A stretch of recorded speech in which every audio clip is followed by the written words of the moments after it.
Muy buenas tardes a todos. Este servidor, el Clay, mandándole la bienvenida a este su episodio número 258 de esta aventura llamada Desde los Territorios, donde semanalmente cubrimos la historia de algunos de los antiguos territorios de la lucha libre, uno de los años más famosos de cualquiera de estos territorios, o una biografía de los luchadores de la era de los territorios. Esta semana estaremos mirando cómo fue que la lucha libre llegó a nuestros días, básicamente cómo se inventó la lucha libre moderna que tanto usted como yo conocemos.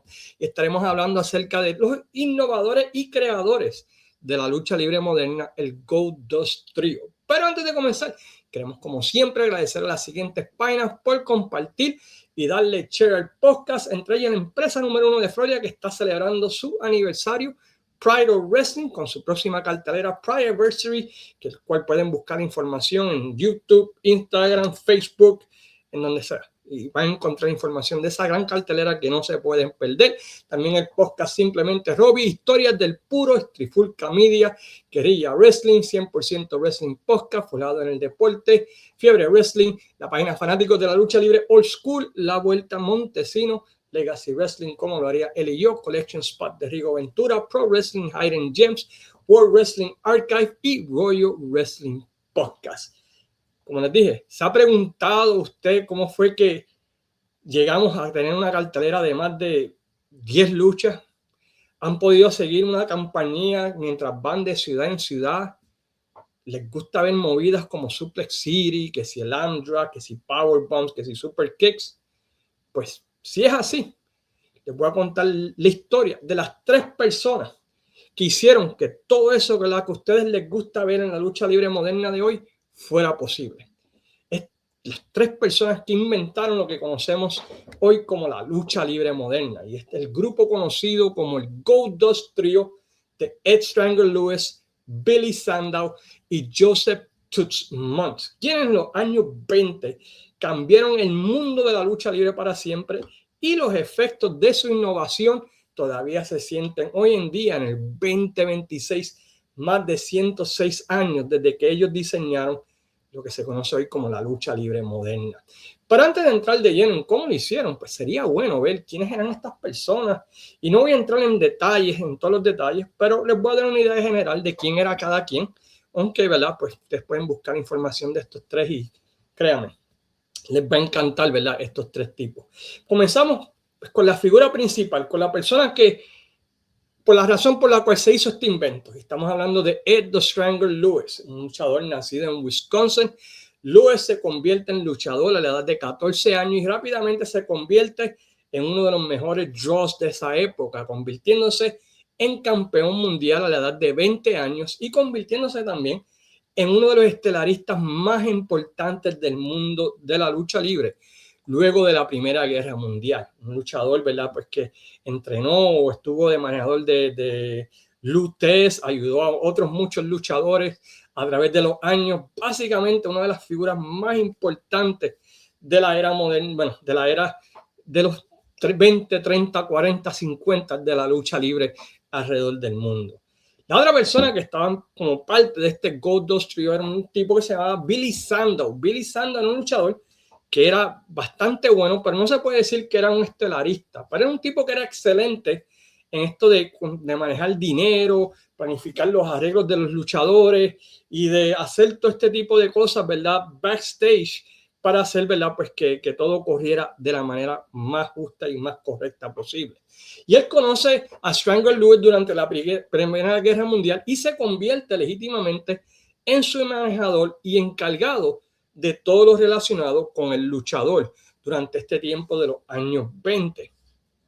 Ed Toots, o Toots Monk, nacido en la ciudad de Iowa, comienza como luchador en los carnavales, era un carny, y se convierte a la edad de 14 años en uno de los shooters más jóvenes en la historia de la lucha libre. Era una persona que te podía virar al revés y al derecho sin miedo alguno. Y debido a que era el más joven del corillo con que él estaba en los carnavales, fue bautizado pues, con el apodo de Toots, que básicamente es un chamaquito, un chamaquito.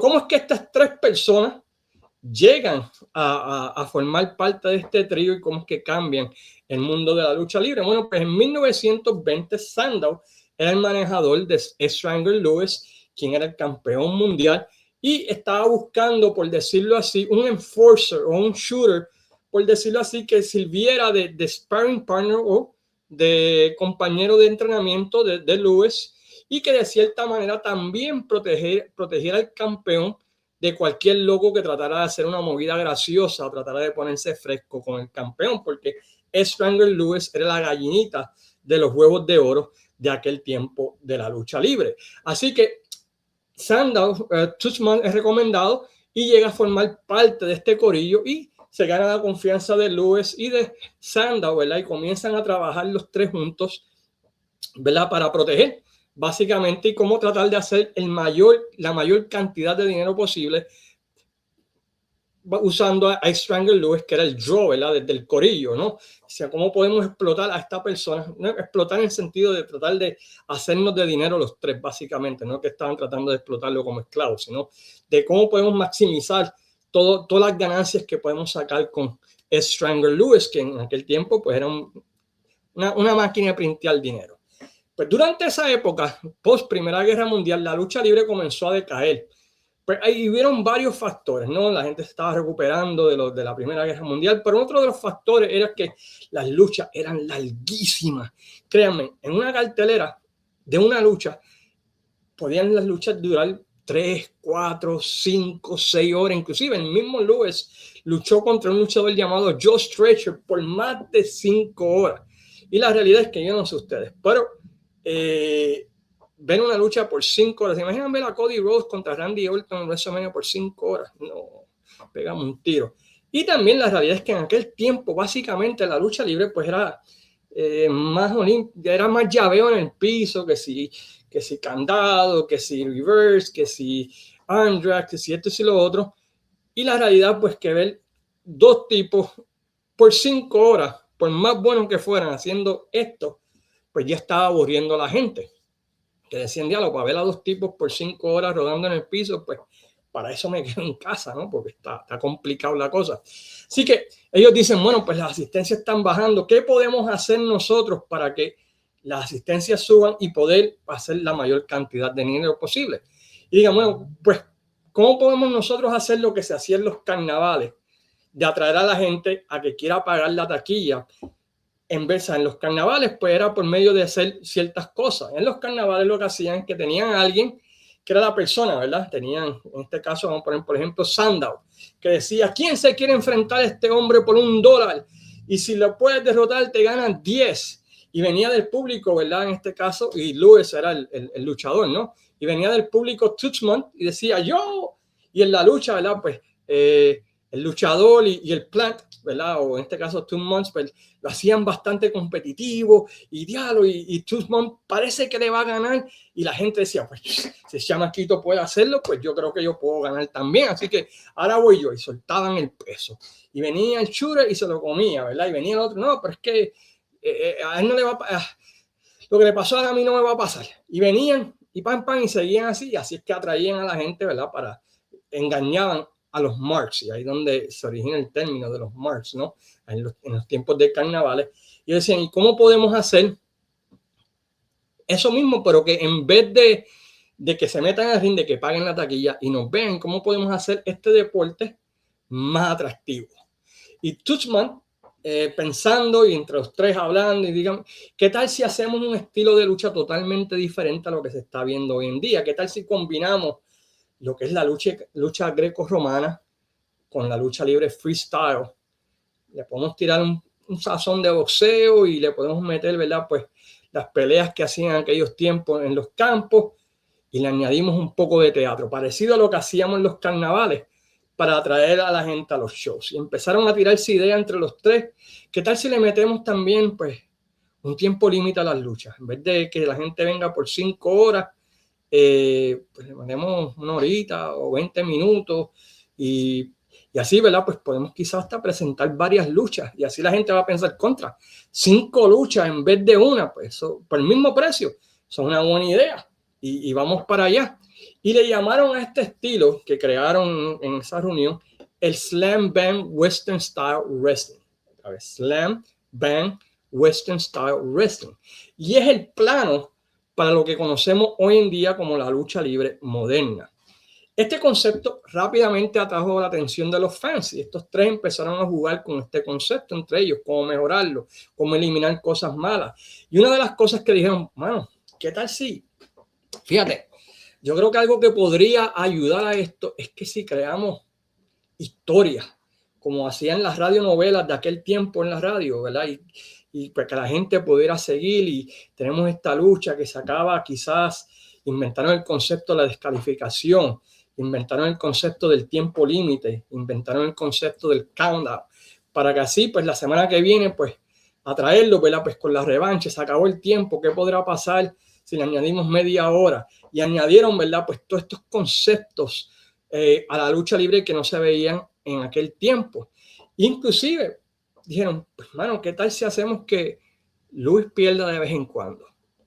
Para así, ¿verdad? Pues darle fe a que la gente, ¿verdad? Pues que el héroe que ellos quieran, que el campeón pueda derrotar. Al cabo nadie se va a poner de eso porque tengo a Two Months y tengo a Luis que lo van a virar al revés con una media y nadie se va a meter con esto. Y básicamente, pues dijeron, pues sí, esa es una buena idea. El Luis estuvo a bordo y empezaron a crear lo que nosotros conocemos hoy en día, pues como historias o ángulos en la lucha libre. No tan solo eso, pues empezaron a crear lo que se conoce como luchadores undercards. Luchadores, ¿verdad? Pues que dependiendo del área donde estaban, si estaban en un área área este de Estados Unidos, pues eran luchadores étnicos, que si el italiano, que si el latino, que si esto, que si el moreno, que si aquello otro. Y empezaron a ponerlo en los undercards y empezaron a desarrollar lo que se conoce hoy en día como una cartelera de lucha, donde tenía 4, 5, 6 luchas y era, ¿verdad? Pues una cartelera entera en vez de una lucha, un show de una sola lucha como se había conocido en aquel tiempo. También ellos crearon lo que se conoce como los work feuds entre dos luchadores, ¿verdad? Pues ese que tú me traicionaste, tú me diste aquello y todo lo demás, para hacer más atractivo lo que se conoce, ¿verdad? Pues como las historias que nosotros conocemos hoy en día. Tuchman se le acredita como ser el creador de lo que se conoce como el arte del finish, una posición que luego, ¿verdad? Pues Pat Patterson ocupó por mucho tiempo, que era el cómo hacer los finales de una manera que fueran atractivas para que las personas pues se quedaran con el pique, ya sea una descalificación, que Rudy hizo trampa, que el técnico ganó por un poquito y todo lo demás para hacerlo más interesante. Según el libro, The Fall Guys, The Barnums of Bounce, se dice que Tuchmans se le acredita con inventar el 90% de los finishes que nosotros conocemos hasta el día de hoy, ¿verdad? Que él básicamente creó, claro está, le añaden unas cositas, le quitan otras, pero que el 90% de todos los finishers de una lucha fueron inventados por él y él fue el creador del 60% de las finishing hold, de las llaves finales de la lucha libre. Y que en el proceso, ¿verdad? Pues inventó todo este concepto de cómo utilizar y proteger lo que es un finisher, cómo proteger todo esto. Y básicamente presentaron esto a la gente que quedó, wow, esto está brutal, ¿no? Porque es una manera totalmente diferente de ver la lucha libre. Tenías un poquito de todo, tenías la lucha de comedia, tenías la lucha seria, tenías un undercard, tenías diferentes luchas. Si no te gustaba este estilo, tenías este otro estilo. Y todo esto planeado, ¿verdad? Bajo el World Shoot Concept, que es lo que conocemos hoy en día, que es la lucha libre, ¿verdad? Y las innovaciones que ellos trajeron pues fueron increíbles. Ellos inventaron lo que es la lucha libre en pareja. ¿Qué tal si metemos a dos tipos con dos tipos y los juntamos? La lucha de relevo australiano y todo esto. Los finishers elaborados, las historias, el double count, el tiempo límite. Inventaron, ¿verdad? Pues lo que se conoce, ¿verdad? Pues como el go home, que es la secuencia final. Todo esto fue inventado por este corillo de gente que estaban tratando de ver cómo podían sacarle, ¿verdad? Pues mayor dinero a la lucha libre. Y una de las cosas que ellos también hicieron y que crearon o innovaron ellos fue llevarlo, mover las carteleras de los teatros, de los carnavales, llevarlos a las arenas de boxeo, a las arenas de baloncesto, a los parques de pelota, porque mientras más gente venía, más grande iba a ser, ¿verdad? Pues la recolección de dinero. fue tanto el éxito que ellos pudieron reclutar un montón de luchadores de Estados Unidos y fueron los primeros, y estamos hablando últimamente de contratos, ¿no? Fueron los primeros que hicieron contratos exclusivos con luchadores, lo que era pues una movida radical inclusive hasta hoy en día. Y básicamente ellos, si alguien quería usarlo, pues tenían que pagarles a la oficina, en este caso a Toots, a Sandow y a Lewis, un porcentaje por usar a estos luchadores, ¿verdad? Pero como eran luchadores que estaban revolucionando el deporte, pues otros promotores alrededor de los Estados Unidos querían y le pagaban a ellos, ¿verdad? Una cuota por usar a estos luchadores, lo que se llama un talent exchange. Así que ellos innovaron todo esto que hoy en día, ¿verdad? Pues pensamos que fue la WWE que lo hizo, ¿no? Pero ya desde los años 1920, estos tres locos ya lo estaban haciendo y estaban inventando. Básicamente ellos se convirtieron en la primera promoción alrededor de todos los Estados Unidos. Y tenían, ¿verdad? Pues también, y esto lo menciona también el libro de Fall Guys, le pagaban a los luchadores en tiempo, tenían contratos exclusivos, se encargaban de la transportación y presentaban la lucha libre como un paquete entero en vez de simplemente, ¿verdad? Pues una lucha aquí, una lucha allá. Ellos establecieron el modelo de lo que fueron más adelante los territorios, en el sentido de que el lunes vamos a esta ciudad, el martes vamos a esta ciudad, el miércoles vamos a esta ciudad, el jueves y regresamos de nuevo, que es el concepto que se utiliza en los territorios, ¿no? Y el concepto que se utiliza hoy en día de hacer un tour, ¿no? Pues ellos fueron los que innovaron todo esto. Todos estos conceptos que hoy en día, ¿verdad? Pues se han expandido, se han desarrollado mejor, fueron creados por estos tres locos allá en el año 1920. Se dice que ellos en el año 1920 y pico, 24, 25, ya controlaban toda la industria del mundo de la lucha libre. Lewis mantuvo, ¿verdad? Con título mundial, por casi toda esa década, fue un éxito taquillero.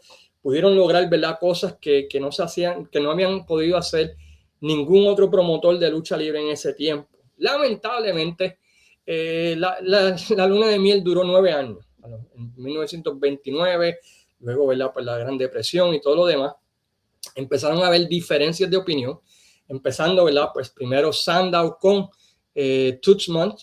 Sandow quería meter a su hermano como parte, ¿verdad? De la línea promocional, y Toots Mondt dijo, no, papi, no, yo no, el tipo no tiene el casco para manejar esto, y lo que va a hacer es complicar las cosas, y eso llevó, ¿verdad? Pues a una separación entre Toots Mondt y Billy Sandow. Sandow y Lewis también 2 años después tuvieron una separación debido, ¿verdad? Pues a que pues, Lewis pensaba que Sandow le estaba robando dinero.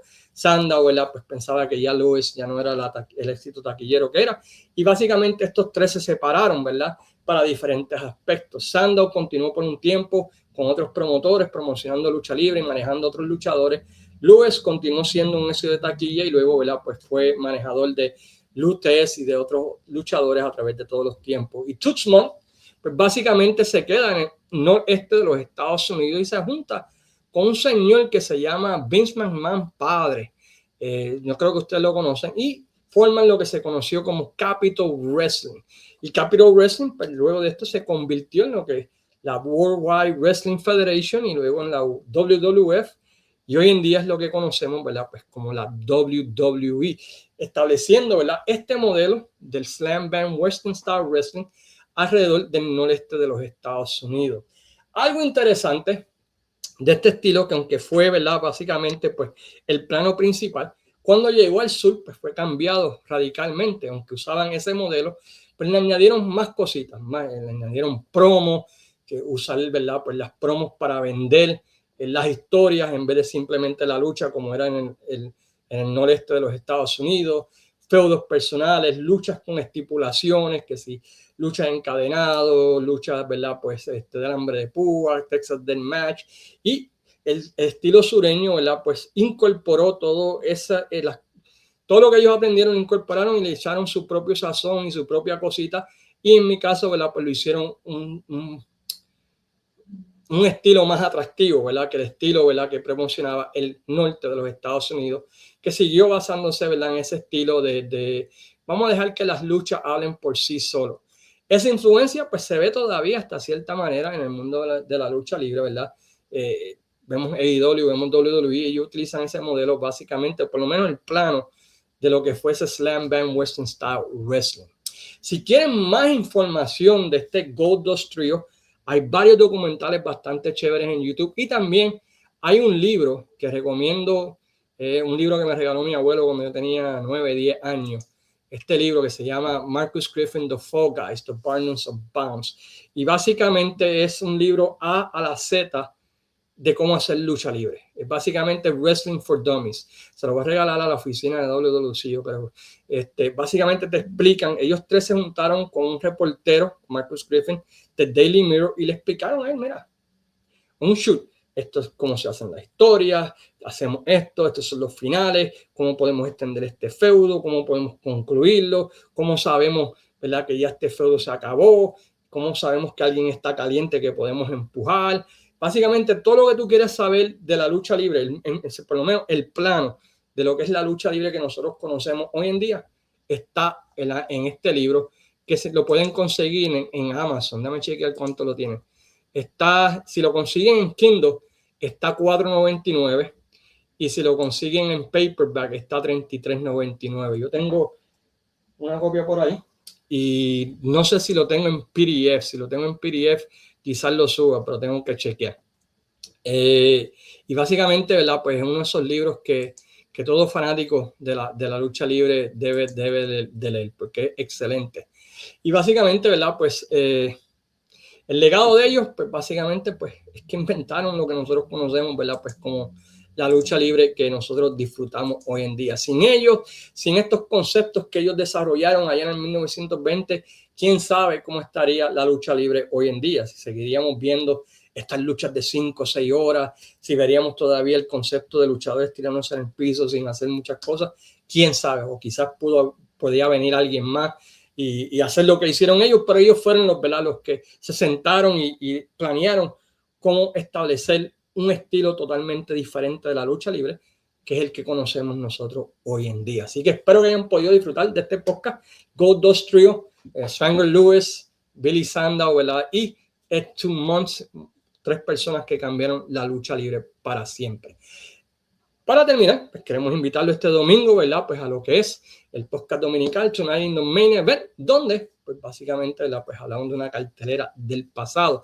Quiero agradecer a todos aquellos que vieron el podcast de los Four Horsemen. Me alegro que les haya gustado. No me he olvidado del documental de Memphis. Mucha gente me está preguntando. Simplemente hemos tenido una mala racha de trabajo, que no hemos podido sentarnos y ver cómo que se va a hacer, qué va primero, qué va segundo, qué va tercero. Así que les pido mis más sinceras disculpas por eso, pero tengan fe en mí, que va a salir pronto. Pero anyway, también gracias a todos los, ¿verdad?, pues los que han visto Cayman in the City. Tenemos un episodio nuevo que salió el pasado viernes y, ¿verdad?, que apoyen a los chicos, ¿verdad?, pues que mencioné al principio, a los Trifulca Media, que son mis brothers, Oye Wrestling Podcast, Historias del Puro, los chicos de Guerrilla, toda esta gente, ¿verdad?, tan bonita, que 100% Wrestling Podcast que he encontrado en el camino, ¿verdad?, pues que me han ayudado un montón en este podcast y siempre estaré agradecido a ellos también, ¿verdad?, pues a gente como Chaparro, Denis Rivera y toda esa gente, ¿verdad?, pues que de una manera u otra han contribuido al crecimiento de este podcast. Así que con esto en mente, denle like, por favor, denle like. Me enteré que los likes son importantes en YouTube la semana pasada, así que por favor denle like si les gusta este contenido, compártanlo con gente que ustedes piensan que les gusta el aspecto de historia. Díganle, checate el canal Desde los Territorios, tiene bastantes cosas de historia y chévere. Así que muchas gracias de corazón, ¿verdad?, por el apoyo por estos 258 episodios, y regresamos la semana que viene con un nuevo podcast, ¿verdad?, que estoy seguro será de su agrado. Mientras tanto, se despide su amigo el Cayman, como siempre, diciendo sayonara, amigos.